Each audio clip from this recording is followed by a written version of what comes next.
Bonjour à tous, je vois qu'on est déjà très nombreux sur ce webinaire, c'est super. Alors, bienvenue à tout le monde dans ce nouveau webinaire « Les experts viennent à vous » qui est organisé par Ampersand World. Pour ceux qui ne connaissent pas encore, on est un cabinet de consulting qui est actif dans tout ce qui est recrutement et coaching carrière depuis maintenant plus de 10 ans. Et pour ceux qui nous suivent déjà depuis quelques mois sur nos différents webinaires, vous avez sûrement remarqué qu'ils suivent tous une certaine thématique autour de la performance, que ce soit en individuel, que ce soit en équipe ou que ce soit simplement dans l'industrie, liée à l'industrie des commodités. Et c'est justement le thème du jour, parce qu'on va parler du pétrole, la situation actuelle et l'avenir. Donc, c'est un sujet, comme on l'a compris, apparemment, qui intéresse beaucoup d'entre vous. Donc, ça va être l'occasion pour vous de poser vos questions.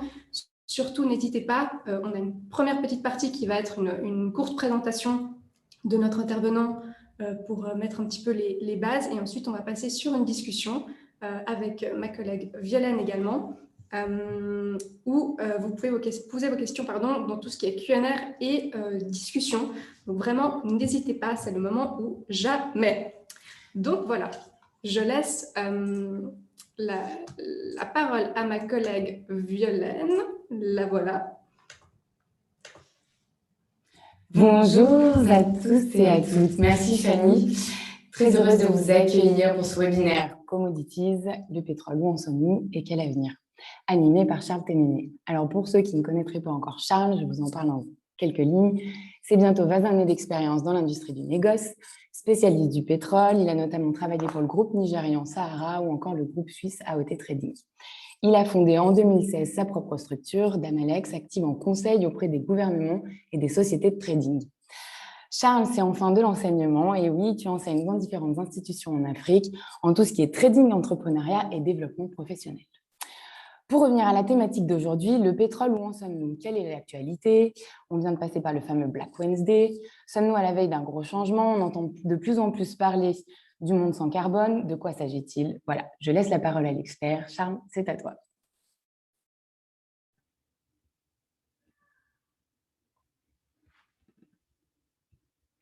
Merci Violaine. Merci à tous ceux qui sont... attendez, vous me voyez? Oui, c'est tout bon, Charles.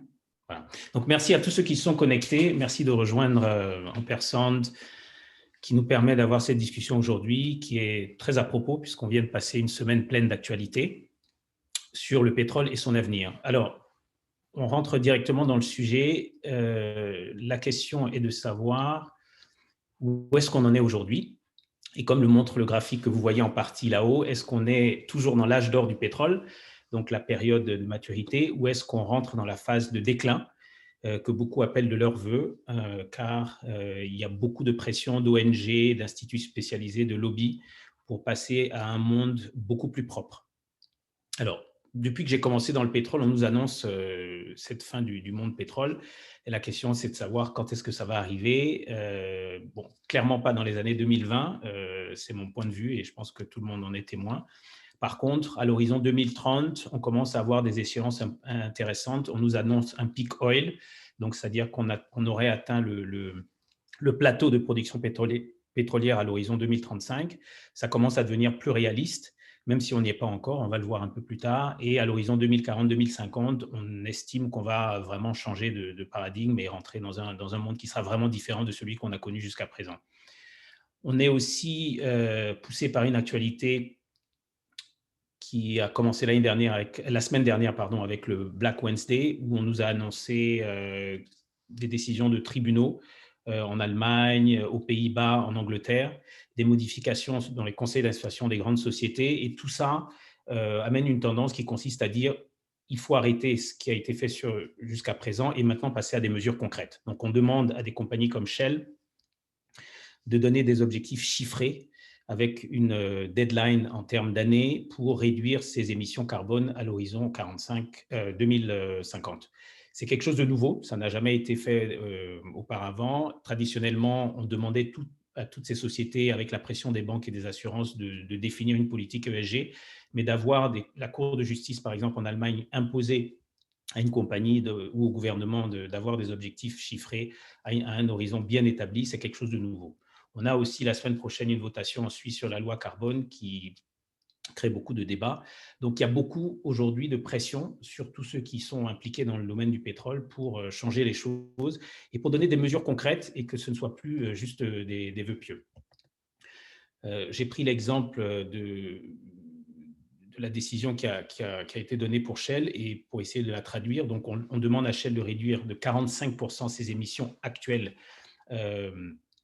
sur les 10 prochaines années. Et ce que ça représente, c'est à peu près 1 million de barils jour de production en moins. Alors, 1 million de barils jour, c'est à peu près la moitié de la production du Nigeria ou le double de la production de la Libye. Le Nigeria est le plus grand producteur africain, donc ce n'est pas négligeable. Et les experts estiment que ça va être un manque à gagner d'à peu près 6 milliards de dollars par an pour un groupe de la taille de Shell. Donc, ce ne sont pas des mesurettes, c'est une pression importante. D'ailleurs, Shell a fait appel, donc il va falloir suivre pour savoir si cette décision va être suivie d'action. Mais ça montre qu'aujourd'hui, on est passé à une phase beaucoup plus active et beaucoup plus concrète en termes de mesures imposées au gouvernement et aux sociétés pétrolières. Alors, l'objectif, évidemment, c'est de passer d'un monde purement fossile, donc l'âge d'or du pétrole où toute l'énergie était produite par les énergies fossiles, à un monde beaucoup plus propre, idéalement pour certains avec zéro carbone, mais plus réaliste avec des énergies alternatives qu'on connaît. Et donc, les lobbies qui sont à la manœuvre, Greenpeace qui est connu mondialement, mais il y a des lobbies spécifiques, par exemple aux Pays-Bas, en Allemagne, qui poussent les gouvernements, qui influent sur les conseils d'administration. Par exemple, Exxon a été forcé de remplacer 2 membres de son conseil d'administration qui ont été suggérés par un lobby afin que ces 2 membres influent sur la politique ESG, influent sur les objectifs de réduction de carbone. Donc, ce sont des mesures concrètes qui vont avoir un impact sur la politique énergétique, la transition énergétique de ces groupes. Il y a évidemment les anti-pétrole de tous bords qui se joignent à cette pression, mais il y a aussi des facteurs qui sont inhérents à l'évolution et qui ont un lien avec notre mode de vie. Et c'est là-dessus que moi, je vais insister, parce que l'action des lobbies, on la connaît, on l'entend, c'est les médias, c'est les journaux, c'est concret aujourd'hui, on en voit les mesures. Mais il y a aussi, dans le domaine du pétrole, des choses concrètes qu'il faut qu'on revoie et qui vont avoir une influence sur la rapidité à laquelle on va changer. Le fait qu'on va changer ne pose... Enfin, je pense que personne ne doute du fait qu'on va changer de façon de vivre. La question, c'est quand et surtout comment. Alors, quand on regarde les différentes influences qu'il y a sur le monde du pétrole aujourd'hui, un des facteurs que moi je trouve être essentiel, c'est la demande. Donc la demande, ça veut dire qu'est-ce qu'on consomme. Et qu'est-ce qu'on consomme, c'est lié à notre mode de vie. Le mode de vie actuel, qui n'a pas beaucoup changé, même s'il y a des influences diverses et variées, c'est celui-là qui va déterminer si on va changer à plus ou moins court terme. Ensuite, il y a la production pétrolière, parce qu'on consomme du pétrole parce qu'on en produit beaucoup, et on en produit beaucoup parce qu'on en consomme. Donc, il y a un lien entre ces deux qu'on va regarder, qu'on va analyser, et c'est l'évolution de cette demande et de cette production qui vont permettre de déterminer le taux de rapidité à laquelle on va atteindre cette neutralité carbone. Il y a également des facteurs un peu annexes, enfin, qui ne sont pas directement liés à la production ni à la demande, mais qui ont un impact, comme par exemple cette fameuse crise du Covid qui a quand même changé un certain nombre de comportements et la rapidité à laquelle on va revenir au monde d'avant ou pas, qui est un des facteurs. On a beaucoup stocké de pétrole traditionnellement parce qu'on considérait qu'on en avait besoin et il y a une forte réduction des stocks, donc c'est aussi un facteur important. Il y a des investissements qui sont faits à plus ou moins grande échelle pour développer des technologies alternatives dans l'éolien, dans le solaire, dans tout ce qui est alternatif. Et la vitesse à laquelle ces investissements sont faits et la taille de ces investissements vont aussi avoir un impact. Donc, il faut regarder ça et regarder en termes d'échelle ce que ça représente.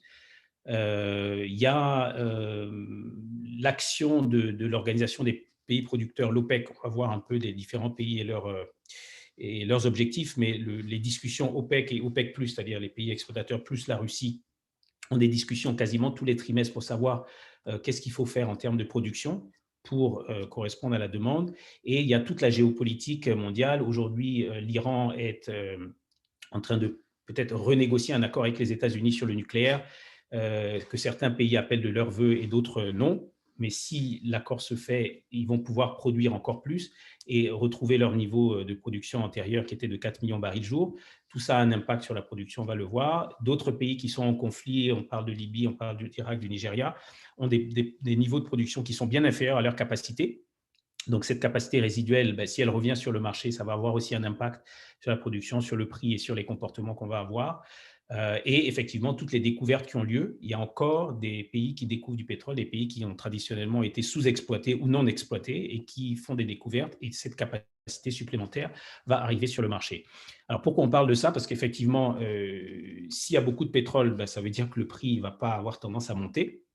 Et si le prix est abordable, il va rentrer en compétition avec ces énergies alternatives, qui sont certes vertes, mais si elles coûtent beaucoup plus cher que le pétrole, ben, la transition ne va pas se faire aussi rapidement. Donc, c'est important d'avoir tous ces éléments-là en tête quand on parle de transition. Alors, je reviens sur le facteur numéro 1, la demande. Pour moi, c'est le facteur le plus important. Ça n'engage que moi. Beaucoup de gens diront autre chose. Mais pour moi, c'est notre mode de vie, c'est le mode de vie dans lequel on est aujourd'hui qui va déterminer la rapidité à laquelle on va changer. Si on continue de se déplacer, si les modes de transport restent les mêmes que ce qu'on a connu ces dernières décennies, la demande va être forte et c'est cette demande que tous les producteurs regardent. Les grands producteurs pétroliers que sont les États-Unis, la Russie et l'Arabie saoudite ont un œil rivé sur la demande mondiale, sur la consommation, les pays à forte consommation que sont les États-Unis eux-mêmes, mais aussi la Chine, les pays asiatiques, les pays à forte croissance économique. Et tant qu'il y aura une demande forte pour du pétrole, ben ce pétrole va être mis à disposition. Et donc, il faut qu'on puisse anticiper l'évolution de cette croissance. Et je ne sais pas si vous le voyez, mais je vais essayer de l'agrandir. Je ne sais pas si j'arrive. Il y a un graphe sur le haut qui montre à peu près le niveau de la demande mondiale qui se chiffre à peu près à 100 millions de barils jour. Donc 100 fois plus que ce qu'on a demandé à Shell de réduire. C'est la demande mondiale, plus ou moins, elle a un peu baissé vis-à-vis du Covid. Mais cette demande, tant qu'elle se maintient à ce niveau-là, le monde aujourd'hui est en capacité de produire du pétrole pour satisfaire cette demande. Et donc, le prix va se maintenir aussi à un niveau qui est satisfaisant et l'OPEC et tous les pays producteurs vont se débrouiller pour fournir du pétrole. Par contre, si on a un changement de comportement rapide, si le transport change, je vais prendre un exemple simple, les États-Unis qui consomment beaucoup dans les transports, si du jour au lendemain, on passe à 50% de voitures électriques, de camions électriques et de tout le transport terrestre électrique aux États-Unis, ça va avoir un impact drastique sur la demande. Et du coup, la production va s'en trouver impacté. Par contre, si on a du mal à convertir les Américains à l'électrique, la demande va rester toujours aux alentours de ces fameux 100 millions de barils de jour, et donc ça ne va pas changer. Alors pourquoi c'est important de comprendre le lien entre la demande et la production? C'est parce qu'aujourd'hui, cette production, elle ne se maintient pas toute seule. Il faut investir chaque année des centaines de milliards pour garantir ce niveau de production. Si on arrête les investissements, la production diminue d'à peu près 5% par an, et donc à l'échéance 10 ou 20 ans, on se retrouve à peu près à la moitié de ce qu'on est aujourd'hui. Par contre, si on veut maintenir la production pour qu'elle corresponde à la demande, il faut investir des montants, et c'est ce que vous voyez entre 3, alors on estime entre 3 et 20 trillions de dollars, bon, c'est des estimations, mais ça vous donne une idée du montant colossal qu'il faudrait investir sur les 30 prochaines années, donc à l'horizon 2050, qui est un target pour la neutralité carbone. Donc, si on doit maintenir la production, la consommation au stade où elle est aujourd'hui, il faudrait investir autant. Si on n'a pas cette demande-là, cet argent, il peut aller ailleurs. Donc, il peut être investi dans les industries alternatives. Donc, la demande, pour moi, c'est en ce sens qu'elle est importante parce que en fonction de la projection qu'on a, on n'a pas du tout les mêmes comportements et on n'a pas du tout les mêmes flux financiers, soit dans le pétrole pour maintenir la production au niveau où elle est exactement, ou dans les énergies alternatives. Et ensuite, la demande est importante parce que certains pays vont chercher à rester influents. Donc, il y a des pays qui sont influents parce qu'ils sont gros producteurs ou gros consommateurs, mais il y a des pays qui ont une croissance économique qui influe sur cette demande et qui ont besoin de garder leur influence, notamment la Chine et l'Inde. Et donc, c'est important de comprendre où va le monde. Au jour d'aujourd'hui, on reste un monde avec un mode de vie qui est tout pétrole. On est à plus de 80% de l'énergie qui est à source pétrole et fossile. Et donc, tant qu'on ne sortira pas de cette fenêtre, on sera toujours dans un monde vraiment avec beaucoup de pétrole. Et la production, Je l'ai mentionné tout à l'heure, mais je reviens là-dessus. Les États-Unis sont le premier producteur. Il faut qu'on change le comportement du consommateur américain pour avoir un impact significatif sur la demande mondiale. Si on regarde en haut à droite les trois premiers producteurs que sont les États-Unis, l'Arabie Saoudite et la Russie, vous voyez que dans le cas des États-Unis, ils produisent pour consommer, et dans le cas de l'Arabie Saoudite, qui est le deuxième producteur, ce n'est pas du tout le même principe. Eux, ils produisent pour vendre, et ce qui est important pour eux, c'est deux choses. Un, le prix, parce que c'est leur budget, donc tout ce qu'ils vendent, c'est le budget de fonctionnement de l'État, et deux, la part de marché, qui est un critère très important pour eux, parce que c'est leur influence. Donc, traditionnellement, l'Arabie Saoudite a toujours eu une diplomatie du pétrole en s'associant, en s'alliant aux pays qui achetaient son pétrole, parce que c'était sa source de revenus, et elle veut continuer à le faire, même si aujourd'hui, il y a d'autres pays gros producteurs, on voit la Russie, le Canada et la Chine derrière, mais ils veulent garder leur influence, et donc c'est important de comprendre où va cette part de marché, qui sont les pays acheteurs.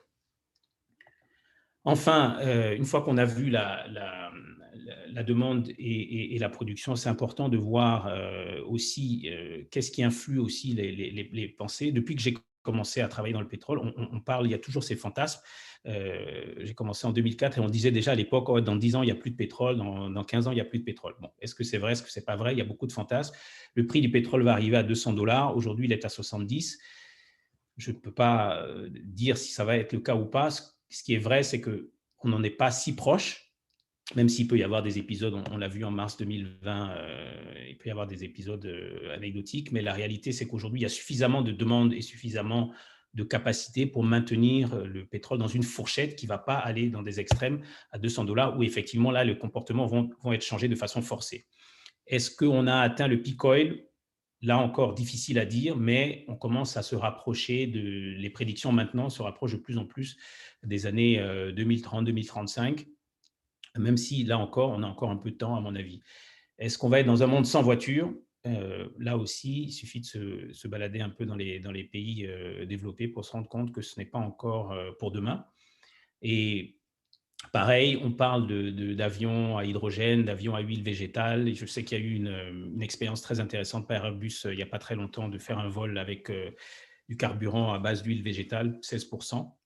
C'est déjà un bon début, mais là aussi, pour arriver à des avions qui vont faire des trajets transatlantiques avec des combustibles non fossiles, on a encore beaucoup de travail et beaucoup d'investissements. Donc, tous ces fantasmes, effectivement, alimentent le subconscient collectif. Il y a des ONG qui souhaitent que ce soit des objectifs imposés, soit, mais le mode de vie qu'on a, je reviens là-dessus, et la consommation telle qu'elle existe aujourd'hui nous pousse à croire que ça va prendre un peu plus de temps et qu'on a besoin de beaucoup d'investissements, beaucoup de politiques harmonieuses et d'uniformisation avant d'y arriver. Des indicateurs clés, par contre, qu'on peut regarder, qui, eux, ne sont pas des fantasmes, mais sont la réalité et qui nous permettent de suivre à quelle vitesse va cette transition énergétique. Le pourcentage de la consommation non fossile, ça, c'est quelque chose de concret. Ça permet de déterminer et de voir pays par pays quel pourcentage de la consommation énergétique est à base d'énergie non fossile. Et je prends l'exemple de la Chine, qui est un gros consommateur, qui a donné un objectif de 15% pour 2020 et de 20% à l'horizon 2030. Donc, ils ont l'intention d'avoir 20% de leur énergie de sources non fossiles et ils mettent la main à la pâte puisqu'ils sont le plus grand producteur de véhicules électriques au monde et ils en sont à la fois un grand consommateur. On verra un exemple très intéressant un peu plus tard. Le taux de décarbonisation et l'objectif de neutralité carbone également. On entend partout, on veut atteindre la neutralité carbone à horizon 2030, 2040, 2050.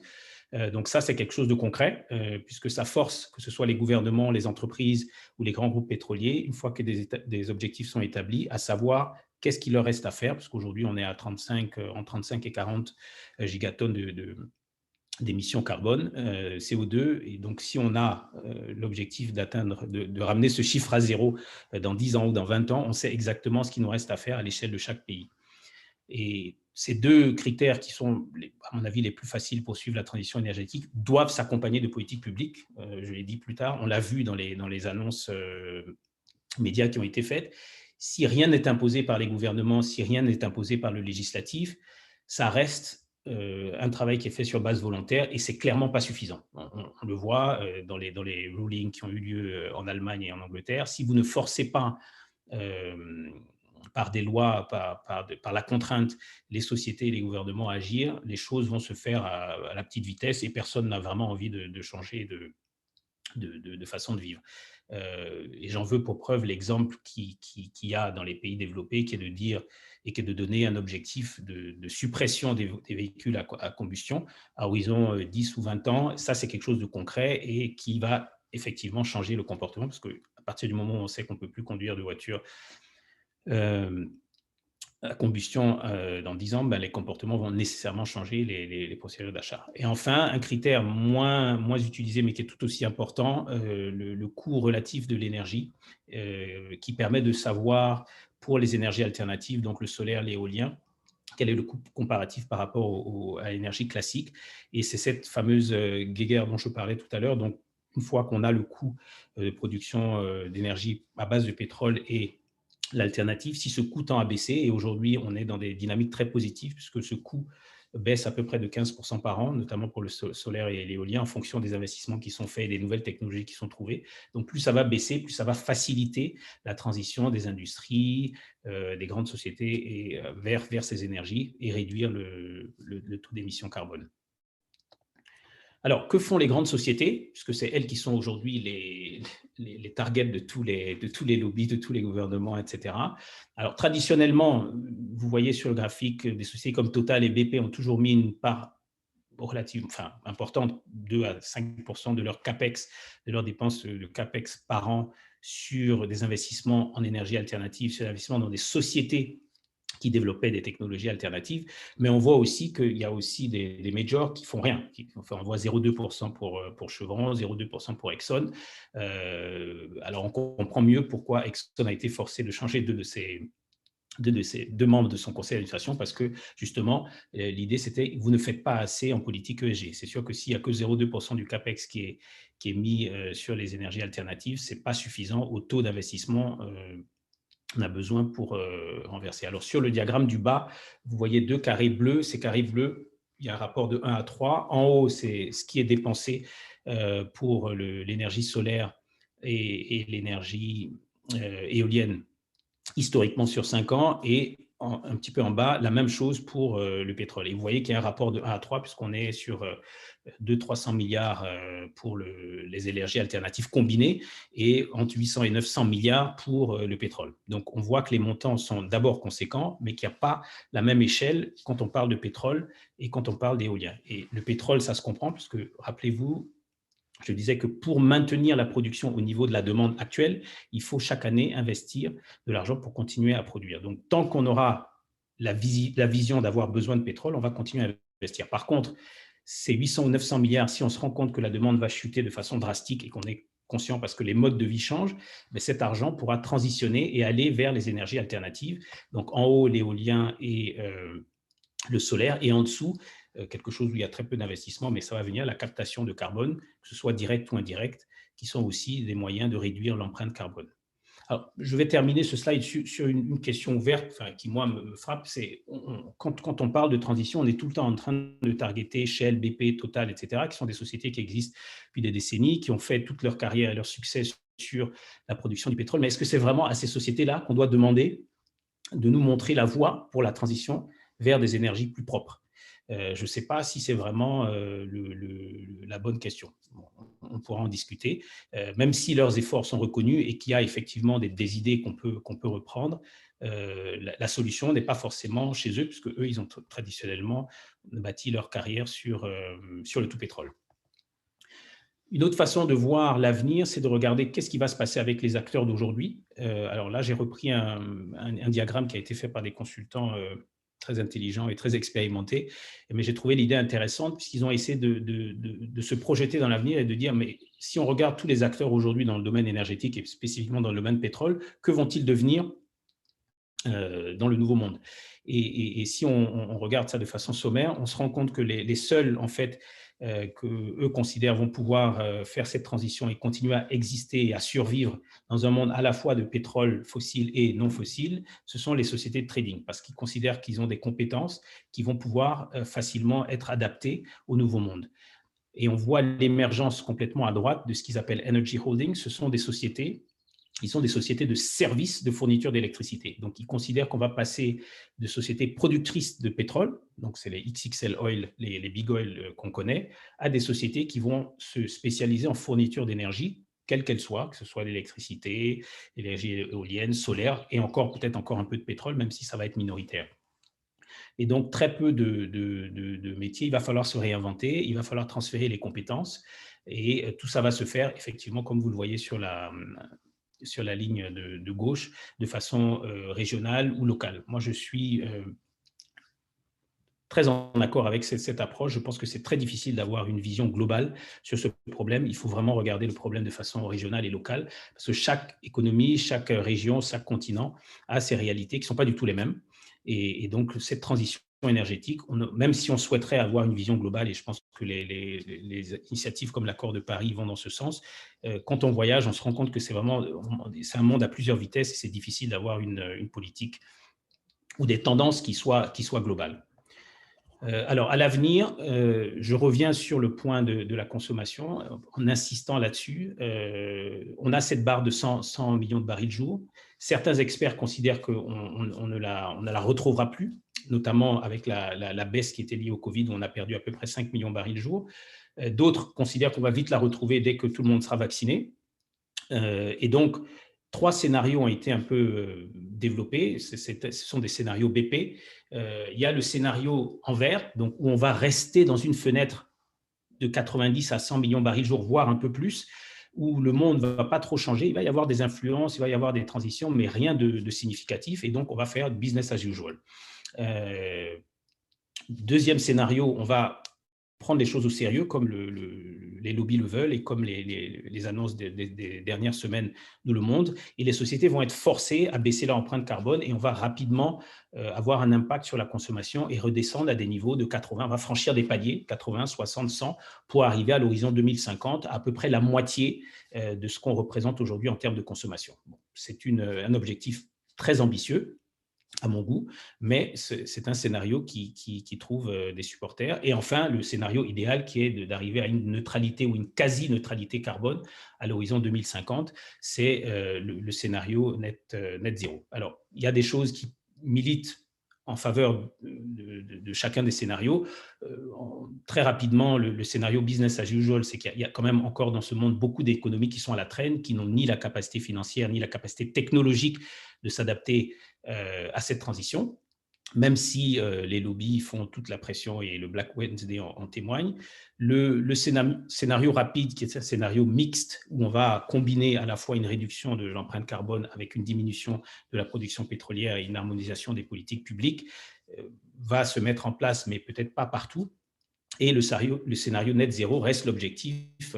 On regarde les pays nord-européens avec leurs pratiques, et notamment cette volonté d'éliminer les voitures des centres-villes, des centres urbains, des grands centres urbains, qui reste quelque chose qui serait idéal, mais je pense difficile à mettre en pratique dans la plupart des pays, y compris ceux dans lesquels on vit.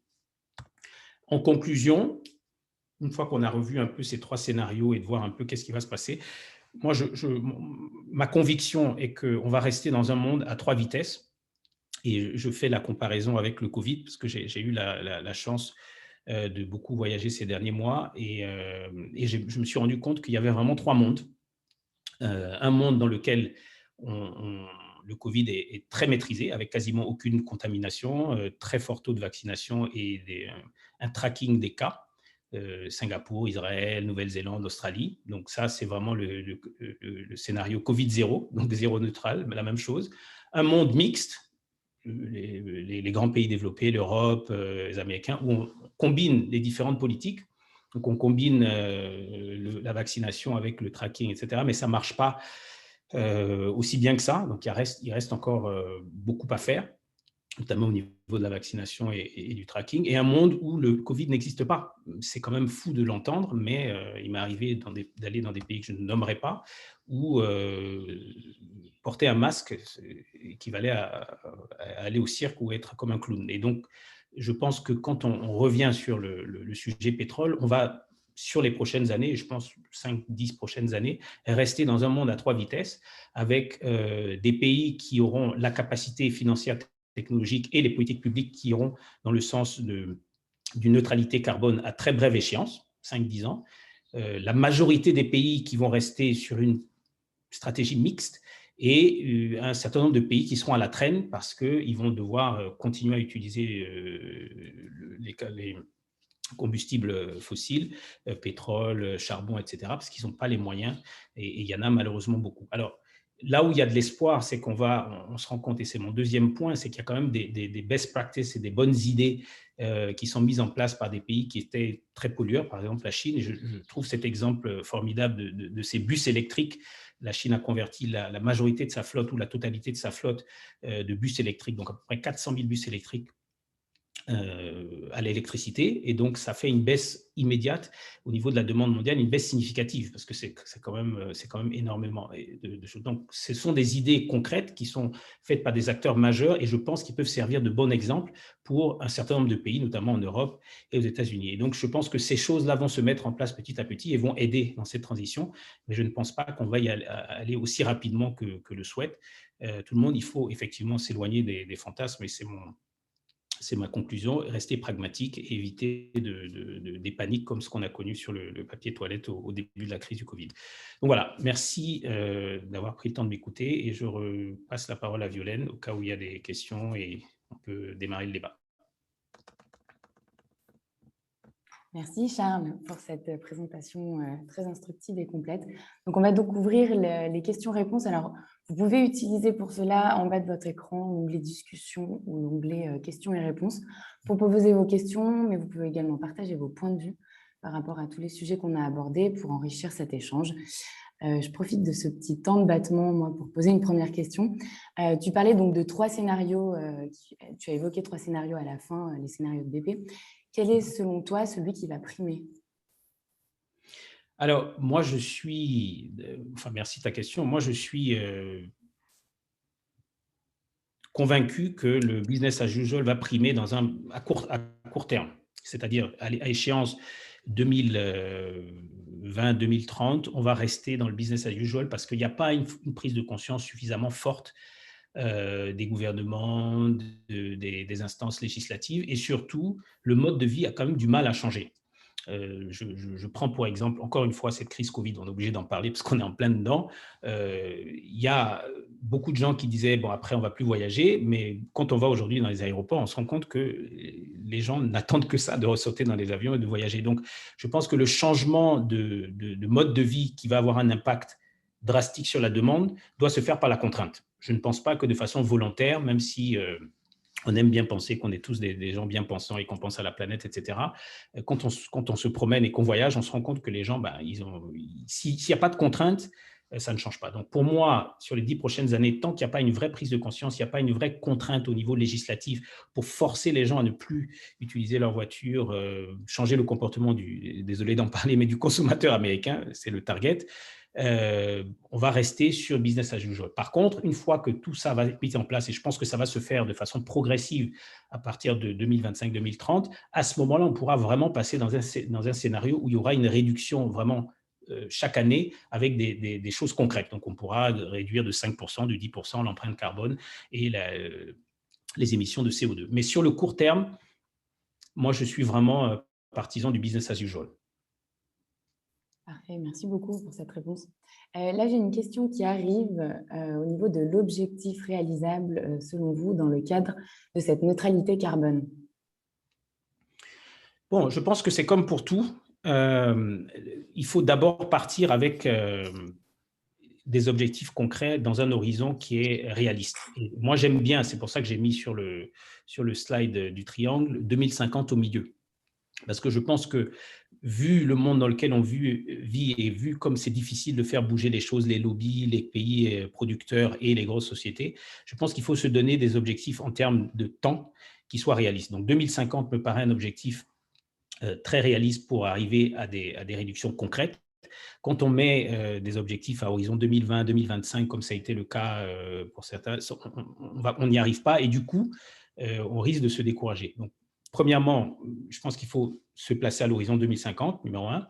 Et deuxièmement, moi, je pense que considérer qu'on peut réduire de moitié les émissions carbone à horizon 2050, c'est un objectif qui me paraît atteignable au vu de tout ce qu'on sait aujourd'hui. Alors, peut-être qu'on ira plus vite et ce sera tant mieux.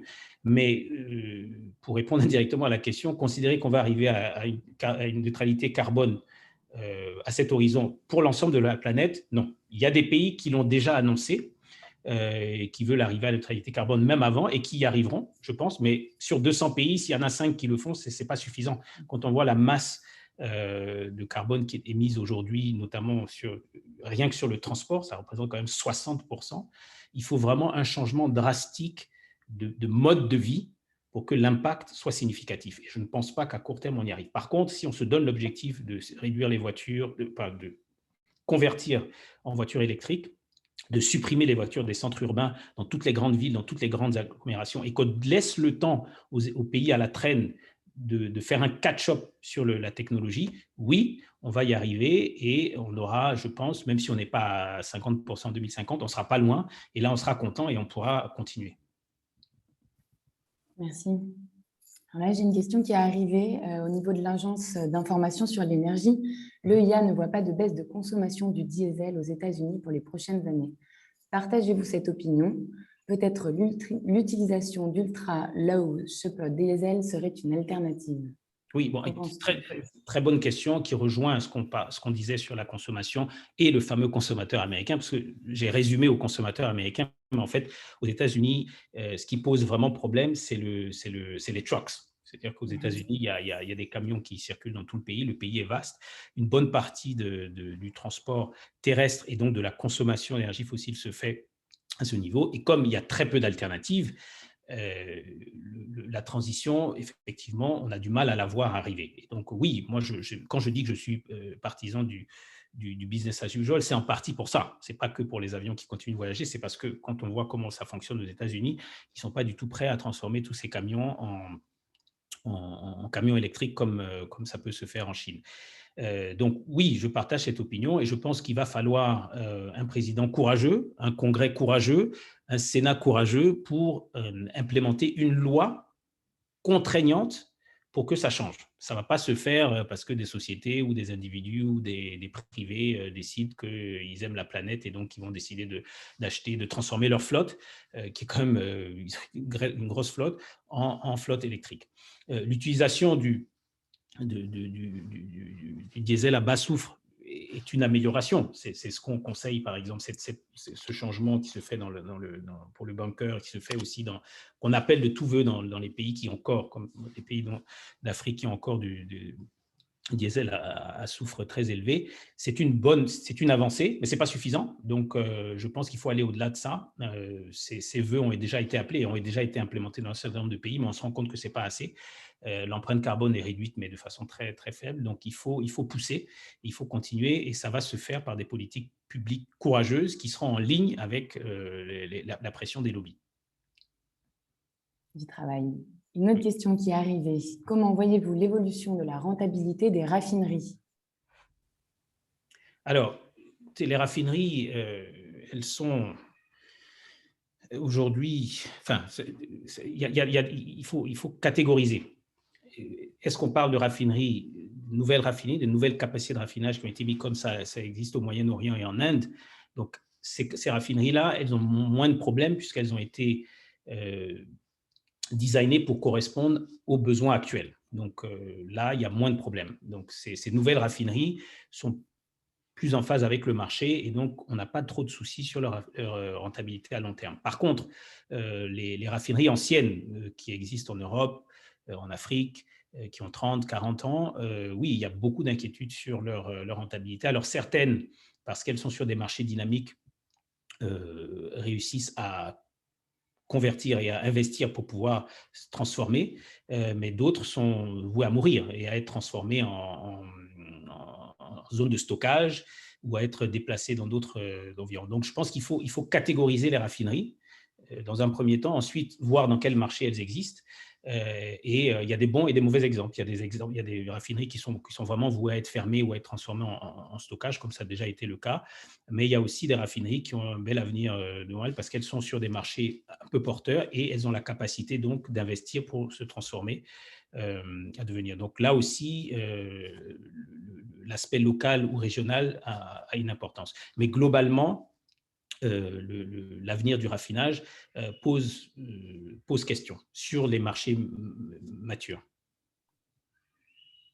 Merci. J'ai une autre question également qui arrive, qui a un peu plus d'actualité au sujet des prochaines votations en Suisse. Oui. Les votations du 13 juin 2021 et sur la loi sur le CO2. Ton avis sur cette loi? Alors, ça, c'est vraiment un problème suisse-suisse. Donc, on en revient à l'aspect vraiment purement local de ça. Donc là, il y a aujourd'hui une votation, on décide de taxer le carbone pour tous ceux qui consomment et de répartir cet argent auprès des ménages soi-disant de taille moyenne. Alors, le gros débat, c'est de dire ça va coûter beaucoup trop cher et on va taxer des gens qui finalement ont déjà pas beaucoup d'argent et on va jamais avoir suffisamment de remplacement. Donc, moi, mon avis là-dessus est très clair. Il faut commencer quelque part. Il n'existe pas aujourd'hui de loi parfaite. Mais si on ne commence pas, comme on l'a vu, tout le monde va dire « Ah oui, mais c'est difficile, donc on ne fait pas ». Et donc, finalement, on ne fait rien. C'est un peu ce qu'on a vu ces 10-20 dernières années, parce que le réchauffement climatique, il n'a pas démarré en 2020. Ça fait bien longtemps qu'on en est conscient. Et on se rend compte, après 20 années de discussion, voire plus, que les efforts réalisés sont faibles parce que, justement, on ne commence pas. Et donc, moi, je pense que cette loi en Suisse est un bon début. Et comme on vote régulièrement ici, on pourra de toute façon altérer, changer, améliorer. Mais si on ne commence pas à mettre le doigt sur ce problème, on ne va jamais y arriver. Alors, il y a des gens qui disent, oui, mais nous, on consomme très peu. L'empreinte carbone de la Suisse est minime par rapport à ce qui se passe dans le monde. Mais peu importe, justement. L'idée, c'est pas d'avoir une politique qui soit globale. Ce n'est pas du tout l'idée. On revient à ce que je disais, c'est d'avoir une politique qui s'adapte localement. Donc, faisons ce que nous, en Suisse, on peut faire qui a du sens. Et ça sera peut-être un exemple pour d'autres pays d'adapter, de faire une loi qui a du sens pour eux, et ainsi de suite. Mais si on ne commence pas, on ne va pas s'en sortir. Il y a quand même beaucoup de voitures, pour ceux qui conduisent en Suisse. Donc, l'empreinte carbone, même si comparativement à la Chine, elle est minime, elle n'est pas neutre. On consomme beaucoup. Chaque foyer ici a 2-3 voitures. Donc, il faut qu'on commence quelque part. Sinon, on ne va pas s'en sortir. Merci. Alors, on a une autre interrogation sur une dimension qu'on n'a pas nécessairement évoquée, qui est l'évolution de la démographie mondiale. Oui. Comment on intègre ça justement par rapport à tout ce qu'on vient d'évoquer? Elle est directement liée, il y a une corrélation directe avec le maintien de la consommation. Donc, la consommation mondiale est fragilisée par les politiques de transition énergétique dans les pays très développés, donc pays d'Europe du Nord, pays d'Europe, puis l'Amérique d'une certaine manière. Donc, on voit une baisse sensible, mais quand même conséquente de la consommation dans les pays mûrs, je dirais, et développés, mais on a une forte croissance de la demande dans les pays en développement, ce qu'on appelle les pays en voie de développement, ou les pays émergents. Si on prend l'exemple du continent africain que je connais un petit peu, la croissance de la population, mais ce n'est pas seulement la croissance de la population, c'est la croissance de la population et la croissance du pouvoir d'achat de cette population. On en revient au mode de vie. Aujourd'hui, vous avez quelqu'un de la classe moyenne en Afrique, quel que soit le pays, il veut sa voiture. Vous n'allez pas lui dire aujourd'hui je ne veux pas de voiture. Et puis dans des pays où fournir l'électricité déjà à l'industrie pose problème, vous n'allez pas lui dire d'acheter une voiture électrique, sinon il risque de la perdre et de l'abandonner au beau milieu de la brousse. Donc ça ne fonctionne pas. Donc la croissance de la démographie mondiale, et notamment dans les pays à forte croissance, qui sont essentiellement en Afrique, l'Inde, Pakistan, etc., est directement liée à ce maintien, à cette hypothèse du maintien de la demande à des niveaux qui sont autour des 100 millions de barils jour, ou un peu moins, ou un peu plus. C'est ça qui compense la baisse qui va être observée dans les pays développés. Alors, la grande question, c'est de savoir est-ce que cette baisse va être compensée ou dépassée par cette augmentation dans les pays à forte croissance démographique. Il y a un lien direct pour moi. Merci. On a une question au sujet des financements et des banques. Oui. Est-ce que les banques ont déjà intégré cette transition au niveau de leur financement? Oui. Alors, les banques, bon, je ne l'ai pas noté, mais quand on parle des acteurs qui influent et des lobbies, ce n'est pas que Greenpeace, Greta Thunberg, etc. Aujourd'hui, toute l'activité pétrolière est financée par des banques et par des assurances. Donc, c'est vraiment les deux acteurs clés de l'activité pétrolière, soit au niveau de la production, au niveau du trading, etc. Donc, aujourd'hui, et ce n'est pas qu'aujourd'hui, ça fait quand même quelques années que ça existe, elles ont clairement décidé de regarder ce qu'elles finançaient, de regarder le profil ESG des entreprises qu'elles finançaient.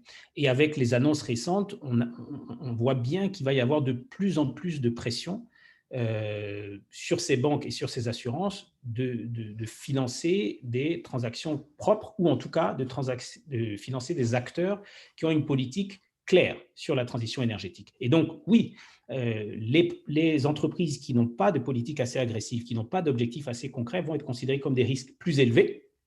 Et donc, ça va leur coûter plus cher ou ça ne sera même pas possible de financer. Et les entreprises qui auront intégré ces politiques ESG et qui auront des politiques concrètes bien établies, bien communiquées, vont avoir un accès à des financements plus facilement et financements moins chers. Donc oui, aujourd'hui, c'est une dynamique qui existe déjà. Il y a même des banques qui ont décidé de ne plus financer certaines activités parce qu'elles considèrent qu'elles ne sont pas assez propres et de financer plus certains acteurs parce qu'elles considèrent qu'ils ne sont pas en ligne avec ce qu'on veut aujourd'hui.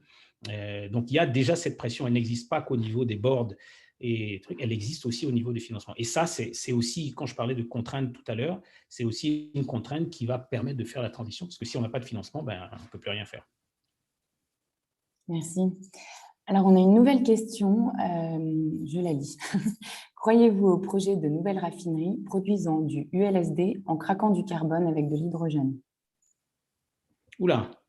Je l'ai lu. J'en sais rien, je ne vais pas répondre. Je suis ingénieur chimiste à la base, mais j'ai fini mes études il y a 25 ans, donc je pense que je n'ai plus la compétence pour répondre à ce genre de questions. Je vais quand même dire ce que je pense de nouvelles, parce que je vois beaucoup de projets de nouvelles raffineries avec des technologies spécifiques. Moi, je considère, étant ingénieur à la base et chimiste en plus, que toutes les technologies qui permettent d'optimiser l'utilisation du carbone et de passer à du carbone intelligent ou à une captation, une meilleure récupération. Il y a un terme de dire la production de pétrole avec une meilleure optimisation du carbone. Il faut toujours être en faveur. Je pense que quand on parlait des montants investis par les sociétés du big oil dans les énergies alternatives, c'est l'ensemble de ces projets que ça concerne. Ce n'est pas juste de dire on va réduire. Il y a aussi comment on investit dans des technologies qui vont nous permettre d'améliorer ce qu'on fait déjà. Et ça nous permet déjà de faire mieux, même si on ne va pas arrêter de faire, mais on fait mieux. Donc oui, je pense que toutes ces technologies doivent être regardées. Parce que je crois qu'il y avait une autre question qui disait oui, mais si on passe au zéro carbone, ben, l'Afrique ne peut pas se développer. Enfin, et ça rejoint un peu ça. C'est la question de M. Burgard. C'est si on a aujourd'hui les moyens de produire des combustibles qui sont très peu polluants ou qui sont moins polluants, en tout cas de façon beaucoup plus réduite que ce qu'on fait aujourd'hui, c'est quelque chose qu'il faut regarder parce qu'on a ces économies que j'ai appelées économies à la traîne qui ne vont pas pouvoir passer au zéro carbone du jour au lendemain, qui ont déjà du mal à produire de l'électricité. Donc, il faut avoir des réflexions intelligentes pour avoir les technologies qui vont de pair avec ces économies. Et donc, cette technologie, même si je ne la maîtrise pas dans l'ensemble, ce qu'elle produit, aujourd'hui, il n'y a pas du LSD en Afrique. Donc aujourd'hui, si on a une capacité de faire des raffineries, même si ce sont des mini-raffineries à moindre coût et qui permettent sans carbone de produire du LSD, évidemment qu'il faut regarder ces technologies. Il faut effectivement aussi regarder le principe du coût-bénéfice. Il ne faut pas que ça coûte trop cher et que le bénéfice soit concret. À court terme aussi, il ne faut pas que ce soit des projets de trop long terme. Mais oui, il va y avoir clairement une majorité de pays, je peux me risquer à le dire, qui vont continuer à consommer beaucoup de pétrole et de produits pétroliers sur le long terme et qui ne pourront pas consommer de l'éolien ou du solaire pour leurs besoins énergétiques. Et donc, avoir ce genre de technologie ciblée de façon locale, c'est quelque chose effectivement qu'il faut regarder. Et oui, moi, je suis partant. Je pense qu'il va y avoir une vraie réallocation des ressources. C'est un calcul très savant qu'il faudra faire entre savoir qu'est-ce qu'il faut investir pour 1 milliard de dollars disponibles, est-ce qu'il faut investir 600, 700 millions dans la production de pétrole parce que tout le monde en veut, ou est-ce qu'il faut faire 50-50, où 50% va être investi dans les nouveaux projets pétroliers et 50% dans des technologies qui vont nous permettre de travailler de façon plus intelligente, notamment en favorisant des technologies qui permettent d'avoir accès à des produits raffinés dont on aura toujours besoin, mais qui sont moins polluants et puis qui ont une empreinte carbone fortement réduite. D'accord. Alors, pour faire suite, il y a une interrogation sur la définition du carbone, capture and storage. Oui. Comment ça marche? Si je souhaite investir dedans, quel titre en bourse choisir? Alors, je ne peux pas répondre à la deuxième question, mais je peux répondre à la première. Donc, la captation de carbone, on l'a mentionné dans la présentation. Donc, ce sont toutes sortes de technologies qui permettent de capturer le carbone. Donc, il y a la technologie qui s'appelle Direct CCUS, qui permet de capter le carbone directement dans l'air.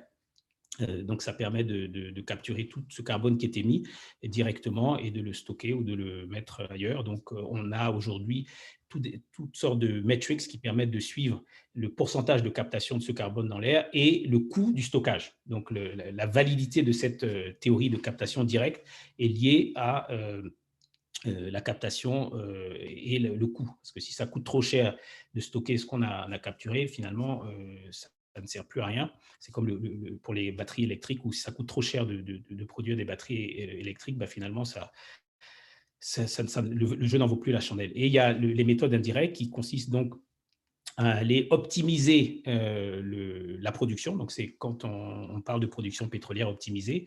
Donc, si on a une production pétrolière classique dans certains pays, et il y a même des indices maintenant pour chaque pays pour savoir quel est leur taux d'intensité carbone, c'est-à-dire quel est le taux de carbone qu'ils rejettent dans l'atmosphère en produisant chaque baril de pétrole, et c'est différent pour chaque pays, donc c'est suivi.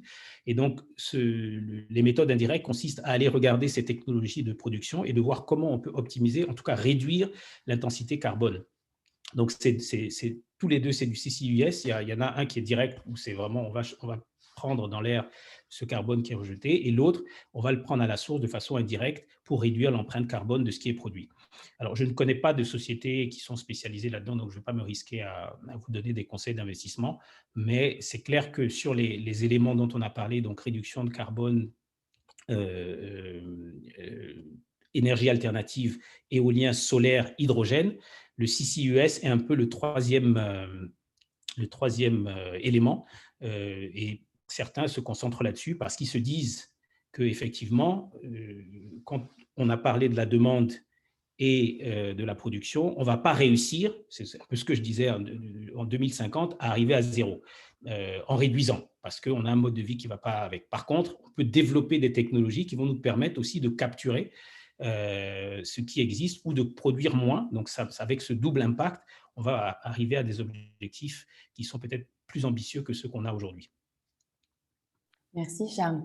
Alors, pour finir, je vais poser une dernière question, histoire de respecter notre timing.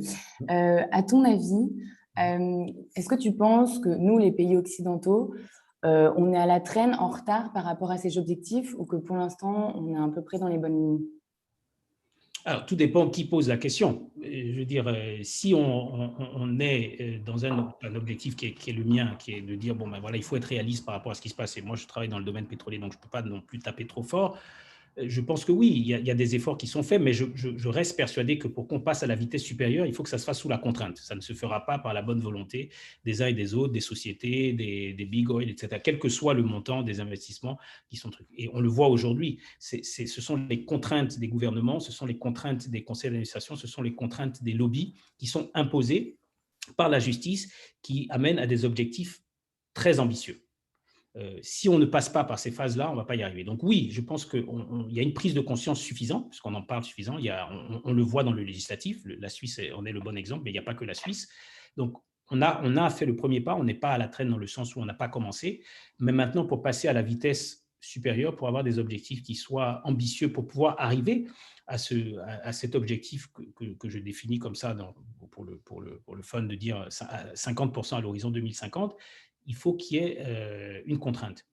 Et je vais en profiter, puisqu'on a parlé des pays européens, pour répondre, parce que je vois qu'une des premières questions qui a été posée concernant l'Afrique par M. Wan, donc je vais répondre, où il dit l'élimination des énergies fossiles et énergies propres risque de maintenir l'Afrique dans le sous-développement. Et je dis non. Je pense que c'est pas de ça qu'il s'agit.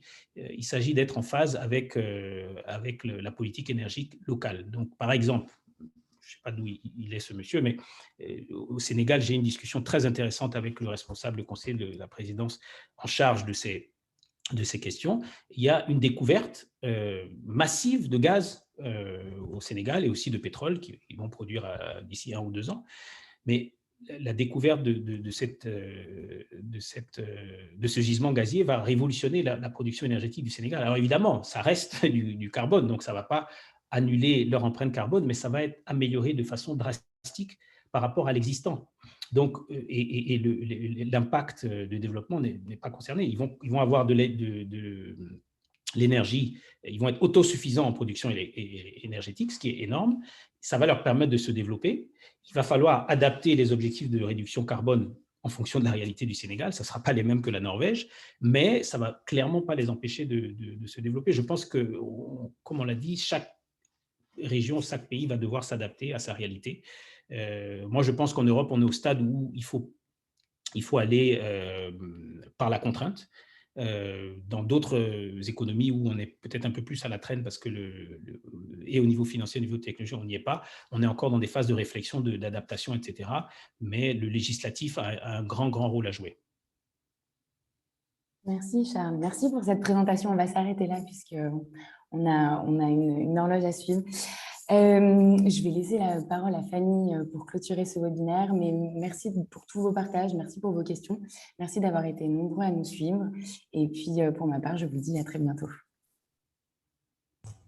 Voilà, donc je reprends juste la parole pour terminer ce webinaire. Évidemment, comme l'a déjà mentionné Vélène, merci infiniment Charles pour cette intervention. C'était extrêmement enrichissant de voir justement où on en est un petit peu aujourd'hui et puis surtout quelles sont les perspectives d'avenir, parce que finalement, c'est des questions que tout le monde se pose. On a tous aussi plus ou moins un avis dessus, donc c'était intéressant d'avoir justement l'avis vraiment d'un expert dans cette industrie. Et puis, on se rejoint en 2050 certainement pour voir où on en est pour répondre à cette question. Et puis, pour la suite de nos webinaires aussi, vu que l'été arrive, notre tout dernier webinaire avant la saison estivale sera donc le 21 juin. Avec une nutritionniste exceptionnelle qui a pu vous parler justement de performance, mais à travers la nutrition. Donc, on va orienter ce webinaire sur ce sujet avant les vacances d'été et puis on se retrouvera de toute façon après pour d'autres webinaires avec d'autres intervenants. Donc, voilà. Merci beaucoup, Charles. Merci, Fanny. Bon après-midi à tout le monde. Merci à tout le monde. Merci, c'est gentil. Merci. Et puis, si vous avez d'autres questions, n'hésitez pas à nous écrire directement par email. Voilà. Allez, bon après-midi. Au revoir, Charles. Au revoir.